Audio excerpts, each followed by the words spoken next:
محترم آغا مبین صاحب کراچی، السلام علیکم۔ آپ کی یاد فرمانے کا شکریہ، آپ کا سوال موصول ہوا، جواب حاضر۔ آپ نے پوچھا کہ ایک شخص ابھی حیات، اس نے اپنی زندگی میں جائیداد کو اپنی مرضی سے تقسیم کیا اور قانون وراثت شرعی کو نظر انداز کر دیا، کیا ایسا کرنا درست ہے؟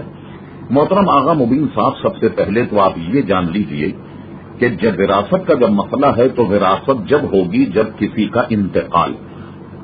ظاہر ہے کہ انتقال کے بعد وراثت کا سلسلہ شروع ہوتا ہے۔ ہمارے علماء نے یہ ارشاد فرمایا، جیسے حضرت علامہ ابن عابدین شامی رحمۃ اللہ علیہ اور دیگر ہمارے فقہا کا اس معاملے میں فتویٰ یہ ہے